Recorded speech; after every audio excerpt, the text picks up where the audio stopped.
Siyakhuleka-ke Ndlondlo ey'nkulu, siyakhuleka kini nonke bathameli nabalandeli bendalo media and podcasting. Lo umkhulu Gwabini. Siyabingelela-ke enhla nasenzansi, empumalanga nasentshonalanga, eningizimu nemaphakathi. Sesifikile-ke singaphakathi, usefikile umkhulu, selifikile ikhehla lamakhehla, ikhehla elinye. Liyabingelela-ke ngokukhulu ukuzithoba. Sibingelele laba abasha abasanda kujoyina i-channel yethu. Siyabonga kakhulu nganza kwethu, futhi ukubonga kwami ngithi kuncane. Ukubonga kwe-team yethu sonke siyindalo media, sithi ukubonga kwethu kuncane kunalokho enisenzela kona. Niqhubeke nje ni-support ilokhunjana i-channel ikhule, ni-comment, ni-share ne-content yethu. Siyabonga kakhulu-ke kulaba sebekwenzile lokho already. Kulaba abangakabi na-sure ukuthi sebe-subscribe-ile, ngicela ni-double check, ni-subscribe, nenze sure niya-subscribe. Kukhona le notification bell ebakhona, ngicela uyi-click le notification bell, so that whenever we have new content, u-YouTube will notify you. You will be amongst the first people to know ukuthi umkhulu Gwabini kukhona sekukhiphile-ke futhi. Kukhona iy'mfundiso asezidedelile-ke futhi wazikhipha. Ake sibumbaneni-ke nganza kwethu. Ngihlale ngisho kule channel ukuthi ake siy'fundiseni ukwenza okuhle. La esikhona, lapho kulelo khono okulona, lapho kulobo bumnyama, lo obona khona engathi kumnyama, ungashintshi ubuwena. Iba nenhliziyo evulelekile, wenze izinto ngesihe nangeqiniso, ngoba amathonga nomvelinqangi uyokubuyisela lezo zinto ngelinye ilanga, kungekudala futhi. Namhlanje-ke bantwana bethonga, ngicela senze uchapter 2. Ngike ngakhuluma ngevidiyo la kade ngikhuluma khona ngobungozi besithunywa. Na-comment-a, abanye bangena ku-WhatsApp line wethu, bashare iy'tori ezimnandi, ezinye ziyahlekisa, ezinye ziyadabukisa. Beshera nje iy'tori ey'phathelene nako ukuhlushwa isithunywa ukuthi lento iyadadazelisana, lento iyanyakazisana. Bantwana bethonga, ngijabula kakhulu uma ngabe si-interact-a ngoba vele I think the primary objective of this show, it was to create a community of some sorts whereby lesa sikhona ukuthi uma ngifike kwindalo media and podcasting, sikhuluma zonke izinto. Uma ngikhulume nomkhulu Gwabini, ikhehla lamakhehla, siyambulelana, sishare ulwazi, ebese senza lolu hambo lethu lube lula kunaloko elikhona. Lude uhambo lwethu. Nizokhumbula-ke ukuthi mina i-specialty sami kakhulu, i-focus yami kakhulukazi ikulaba kule breed entsha yama-healers, kule breed entsha yama-spiritualist who are being self-initiated. So i-journey yabo yinde. Isigodlo sabo esikhulu le bethwasa khona iy'nkinga zabo, ama-personal problems ababhekana nawo, ama-family issues ababhekana nawo, nasemsebenzini indlela abatreat-eka ngayo. Bathwasa ngalezo zinto-ke, baphinde bathwase ngemicabango nangemizwa nangamaphupho ikakhulukazi. So ilapho-ke umkhulu Gwabini emandla khona kakhulu, ngoba into engakajwayeleki kakhulu, kusayi-practice entsha kwisigaba se-African spirituality, i-African ethnophilosophy. So ngifisa ukuthi sithi dish out as much information as we can to build ilokhunjana the body knowledge yama-self-initiate. Sibe nayo i-point of reference mangabe senza izinto, mangabe sikhula kwamoya, silungisela amathongo, silungisela amadlozi iy'nto zawo. So ngenza ukuthi ngaphandle kokuchitha isikhathi, asesiqaleke ilokhunjana, singene kwi-topic yethu siqizile. Ngizoqala nje si-recap kancane ividiyo yethu edlule. Ngike ngakubalula ukuthi isithunywa uma ngabe sisidinga ukusebenza, hhayi siyashukana. Ngike ngabalula ukuthi uphawu lokuqala uyaye ubone ngalo, umqondo wakho uyaphithizela. Leso sithunywa-ke sekukhona kahle hle isimo sokudileya noma isimo se-procrastination esesikhona lapho. Uma ngabe usuwumuntu onengqondo ephithizela ngale ndlela, uyibone ukuthi ingqondo yakho isigijima ngaphezu kwakho, uyibone ukuthi izokubalekela le ngqondo uma ngabe kuwukuthi ayikhalimeki. Isithunywa-ke leso nganza kwethu, siyaphithizela. Ingqondo yakho iyathatha iyabeka. Khona abantu abafisela iy'nto ezinhle, abakude, abangakucabangi ukucabanga. Ubacabangela ama-solutions abantu abathize, ubafisela izinto ey'thize, nawe uzifisela izinto ey'thize, ufisela umndeni wakho izinto ey'thize. Iphithizela ingqondo yakho. Enye into-ke oyaye uyinothise, isithunywa siyakwazi ukwenza lento le ebizwa nge-daydreaming. Umuntu onesithunywa esesiphakeme akancane ukuhlala yedwa endlini, uze uthi wena hlampe ulele kanti akalele, ubhekile. Uya-daydream-a nje, futhi akanankinga uya-daydream-a nje. Yake yangenza leyo nto kudala. Yazi mina yayingibamba kanjani bantwana bakamoya? Ngoba phela siyashera nami ngibuye ngiziveze nami ukuthi ngidlule kuphi kanjani. Mina ngangike ngibuke ibhuku, uma ngibuka ibhuku, ngibona isithombe somuzi omuhle. Ngihlale-ke ngisindwazele lesi sithombe, mhlampe liphele i-hour, ngibuka nje isithombe esisodwa, kodwa angisabuki isithombe kuphela. Sengibuka uhlobo lempilo mina engabe ngiliphila senginalo muzi. Sengimajina isimo somndeni engabe senginawo nginalo muzi. Sengimajina isimo ilokhunjana, i-status engabe nginaso ngikulo muzi. Sengimajina abantu abazobe bengivakashela ngama-weekend kulo muzi. Umuntu-ke loyo onesithunywa esinjani? Esisebenzayo. Iyaphithizela ingqondo yaloyo muntu, bantwana bayithonga. So ngakhuza-ke kuleya video ngathi mina kubalulekile-ke ukuthi uma ngabe u-realize ukuthi isithunywa sakho siyaphakama, siphakeme kakhulu, ube umuntu onjani? Ozihlukumezayo, umzimba wakho uwuhlukumeze. Uwuhlukumeza kanjani-ke umzimba? Uyakhuthala uma uwumuntu wesithunywa, uyakhuphuka uye entabeni uyothandaza.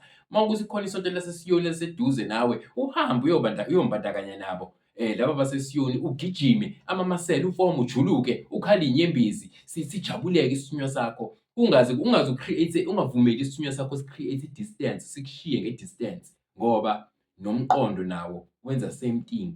Uhlale ube ngathi ufuna ukuphunyuka, ubuzwe ngathi uyahamba ubuye. Kwesinye isikhathi mhlampe leyo nto uze uyinothise kuphi mntwana kamoya? Uma ngabe mhlampe uye edolobheni, kuye kube khona isikhathi la uhambe edolobheni, mhlampe uyazazi uya ka-shop number 5,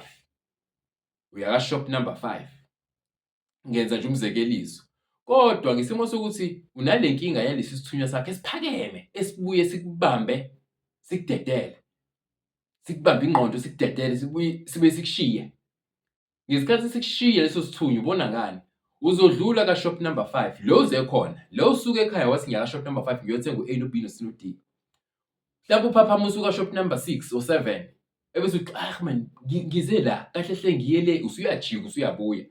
Isithunywa leso esisuke sikukhombisa isimo esikanjalo, sikwenza kanjalo. Siyakhombisa ukuthi awukhuthele ngokwanele ukusifida, awukho kwi-level yaso isithunywa, usilele ngasemuva. Yingakho kuzoba khona ikhathi lesi kushiya khona, ubuye futhi mhlampe ni-catch-up, sibuye sikushiye. Ngesikhathi sikushiya kube khona lokho kuhlangahlangana kwezinto, kube ngathi wenza izinto engathi ingqondo ayikho right. Isithunywa-ke siyingozi uma sesibike kuleso sigaba bantwana bethonga. So siyaqhubeka-ke namhlanje Nkosi, ngizokhuluma ngezinye futhi iy'mpawu ey'khona ezi-prominent kakhulu, mhlampe esike singay'naki, ezikhombisa kona ukuthi isithunywa sakho siphakeme, sidinga ukuhlelelwa, sidinga ukulungiselwa, sidinga ukuhlaliseka kuwena, kodwa manje wena awukwenzi lokho okanye awukakwenzi ngendlela le yasedingwa yisona. Isithunywa-ke sinako ukuthi lokuphithizela kwesithunywa. Isithunywa sinama-tricks amaningi ama-tricks. Kusuka lapho lobushingishane baso isithunywa. Sinama-tricks amaningi, sifuna ukutry izinto ezintsha, sifuna uku-explore izinto ezintsha, izinto ongakaze uzizwe ngamadlebe, ongakaze uzuyibone ngamehlo. Kodwa isithunywa sakho uthola ukuthi sifuna ukwenzisa lezo zinto. Ingakho umuntu wesithunywa kuhambe mhlampe uma ngabe mhlampe akancane ukufika ekhaya, ufike umbikele inkinga uthi eyi, yazi nginenkinga njalo uma ngabe ngingena la ebaleni lala ekhaya, mhlampe ngiphathwa yikhanda elithize. Yazi umuntu wesithunywa uzothini? Wesithunywa esiphithizelayo esifuna ukusebenza, ngoba banama-trick laba bantu, sinama-tricks amaningi isithunywa, ngeke usiqede. Sizothini isithunywa kulo muntu lo ombikela le nkinga yokuthi uma ngingena ekhaya ngiba nani? Ngiphathwa yikhanda. Mhlampe uyayixoxela nje, ebese kusuka ilunga lomndeni lelo olixoxelayo elinomoya ophezulu wesithunywa, mhlampe lingaka-realize ukuthi kufanele sihleleke lesi sithunywa, okanye mhlampe sewumuntu osecishe abe kwi-journey ethize yokusiphakamisa, yokusikhuphula isithunywa. Avesane athi hamba uye, le nto uyisho akayi-practice-ile, akaze ayizwe ndawo, akaze ayibone. Uthuke seyikhulumile into ezosiza wena ikulaphe. Sinemilingo eminingi, sinama-tricks amaningi, sinemimangaliso eminingi lowo moya loyo wesithunywa. Avesane athi lo muntu, hhayi, hamba uye kuma-rafters lawa aphahle indlu. La emakhoneni ezindlu kuma-rafters usahe phezulu ngesikhathi kuvuza usawdust lo mawusaha eplangweni. Athi fake emakhoneni onke endlu nakulama-rafters aqondene neminyango. Athi nje hamba phumela ngaphandle usahe lezo zinto ukhongozele lezo y'mvuthu lezo, loyo sawdust. Ebese uwufaka eglasini yamanzi, ebese uyaphuza. Ngeke uphinde ugule mawufika kini. Ngampela ukwenze lokho. Ungaphinde u-experience leyo nto ethi mawungena nje ebaleni, makuwanyathela nje, wangena nje egeyithini, wanyathela egcekeni, ube hlampe nokugula okuthize, hlampe nezifo ezithize eziba kuwena. Bese uze wazi-notice ukuthi njalo mangifika ekhaya kuba nje. Akunikeze leyo solution, i-remedy leyo. Gone, iphele inkinga. Isithunywa-ke isithunywa masisebenza, nesithunywa futhi esifuna ukulungiselelwa, esifuna ukusebenza, siba naleyo micabango enjalo kumnikazi waso. Sikuthuma izinto ongazazi ukuthi iqhamungaphi le instruction, kodwa yona ikuthume lento, ithi hlanganisa ukuthi nokuthi nokuthi, kuphume ukuthi uzophila lo. Nangampela kwenzeke kanjalo.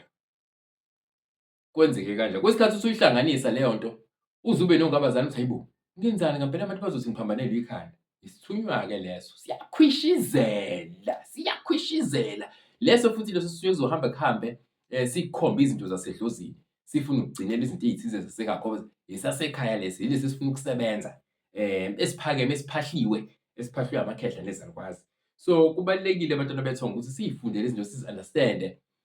Si-understand-e ikakhulukazi izinto ezifuneka kuthina, ezifunwa umoya yethu, imimoya yamakhaya la esizalelwa khona. Uzi-understand-e, uyazi imvelaphi yakho. Ubabuze abazali mawusanenhlanhla yokuba nabo uma nobaba, ubabuze indlela owazaleka ngayo ngoba indlela owazaleka ngayo ijulile. Bantwana bethonga sibaningi engike nginothise ukuthi asinaki, asizazi ukuthi sazaleka kanjani, kanti indlela esadiliveka ngayo ijwayele ukukhera a very significant meaning, spiritual meaning. Indlela nje umntwana asuke efike ngayo emhlabeni. Elunye uphawu lesithunywa uma ngabe sihlupha,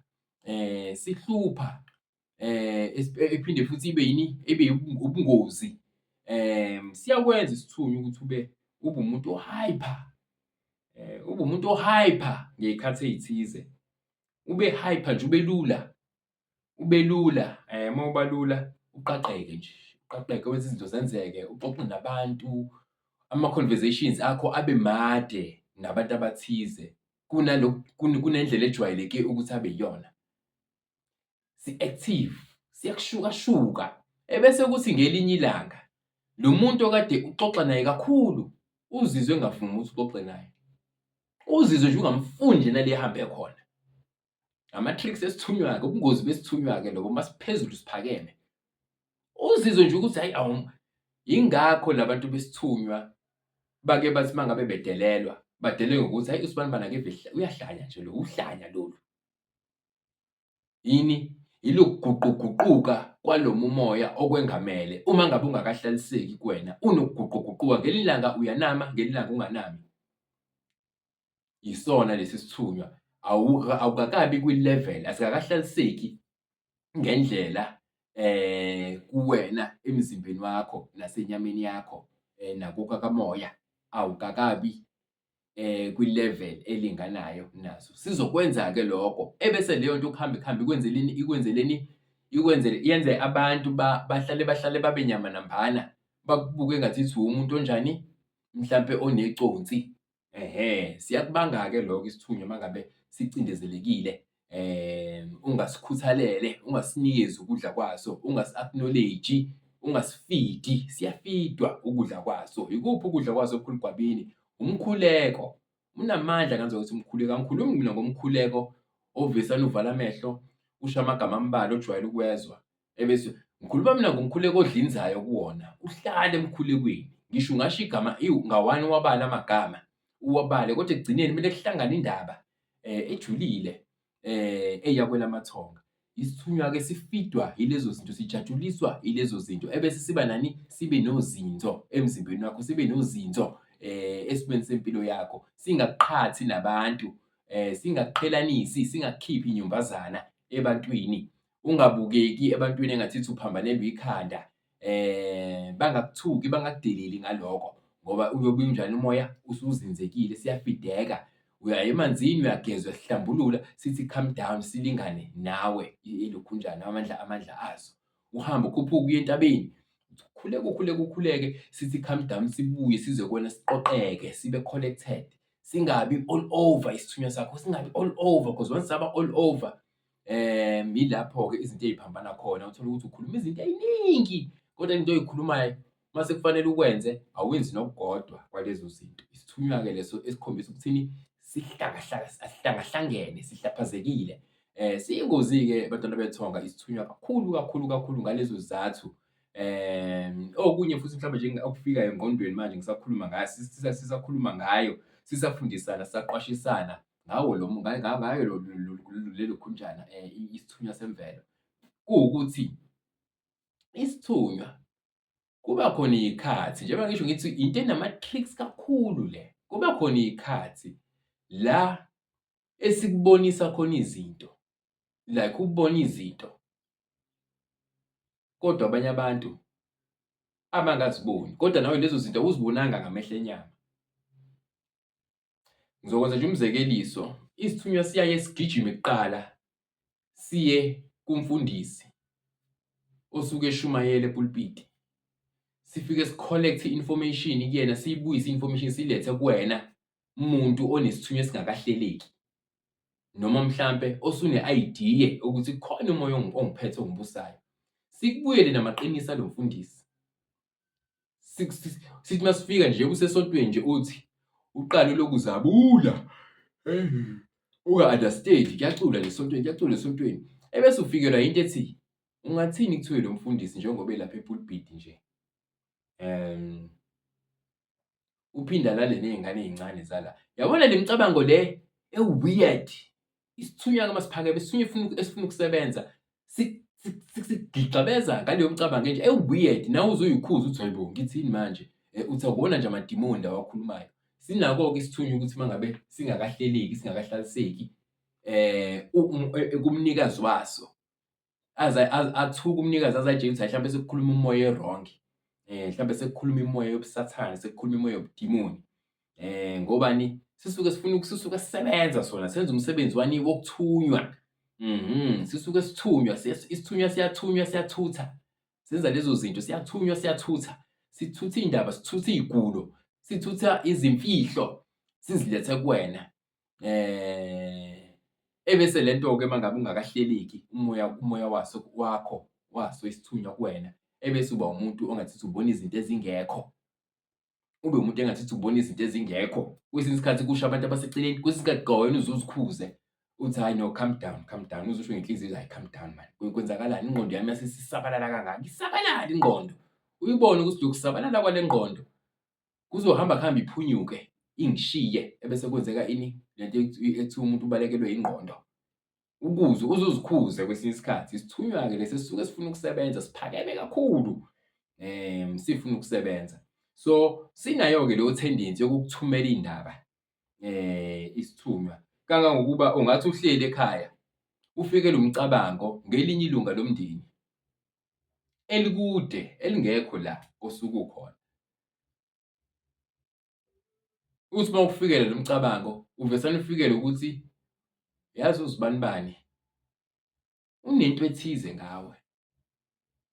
Ufikelwe nje ileyo nto, kube nje amazwi afika nje engqondweni, ekhanda. Uzibani, isithunywa simusho ngegama. Le khona unenkinga nje ngawe, unento nawe engeyinhle.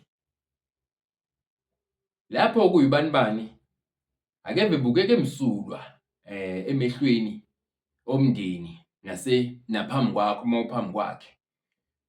Kanti isithunywa sesiyamazi ukuthi uma ngabe eflathela kuwena noma wena uma uflathela kuyena kade nindawonye eyilo muntu omuhle, akakukhulumi kahle uma ngabe seflathela. Uma ngabe usukubhekelela nje sekubhekene amahlombe, akabe esakhuluma, akabe esaba yilo muntu awuyena phambi kwamehlo. Isithunywa-ke sinamandla okukwenza lokho. Isithunywa abantu bakwethu umoya wemvelo oyisibusiso ongakaze uzusibone.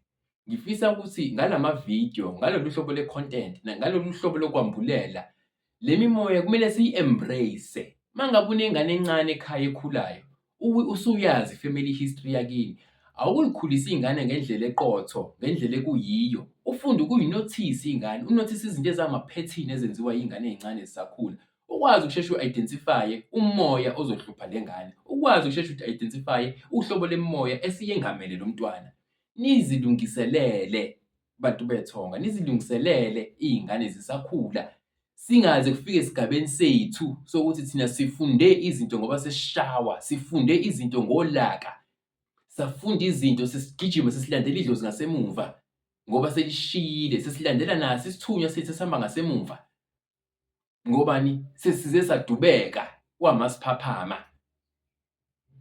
Ake sishintshe ukwenza, asibe isizukulwane esisha esibu-embrace-ayo ubu-Afrika, esibu-embrace-ayo imimoya yemvelo, imimoya esilethelwe umvelinqangi esiphilisana nayo. Si-embrace ubuthina.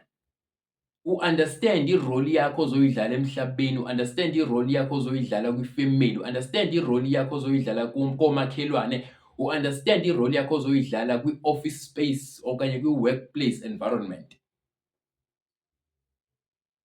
Uy'hluphe ngempilo, ufise ukwazi izinto ukuthi kungani ngivuka ekuseni ngiphefumula, kungani ngisaphefumula namanje, abanye bengavukanga.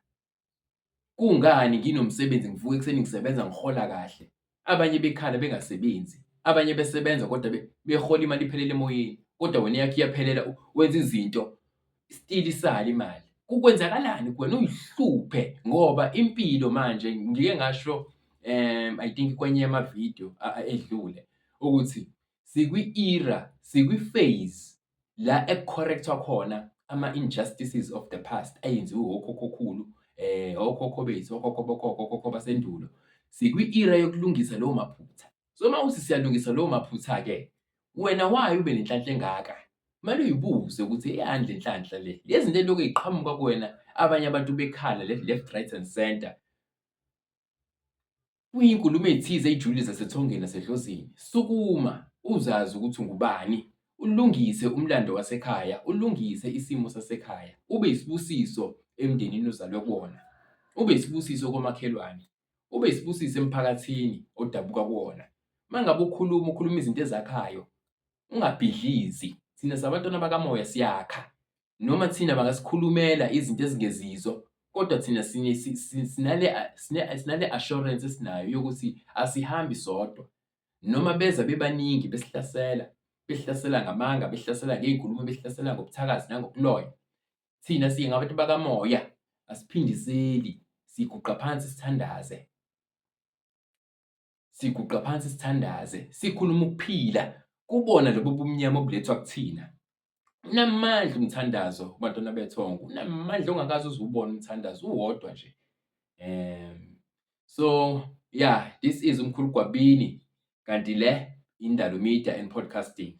Ngicela niqhubeke, nilike, nishere, nikhomente, sakhane siqhubeke siye phambili. Umkhulu-ke uyatholakala, siyayisishiya kwi-WhatsApp line, la umkhulu etholakala khona. Siyaxoxa-ke ngane zakwethu, akubona konke ukuthi uma unenamba yamkhulu noma le namba esetshenziswa umkhulu, i-WhatsApp line, ukuthi ngoba usuke uzozwa kumkhulu. Baningi bazoqinisekisa la esiy'xoxela nje izinto zethu zokukhula zakamoya, sicijisane lapha nalaphaya, kodwa umkhulu niyamazi izinto ay'thanda kakhulu yena amaphupho. Hhayi-ke bantwana bethonga, ngifisela konke okuhle eniy'fisela kona. Emagumbini amanomhlaba le nitshalwe khona, yibani imbewu enhle.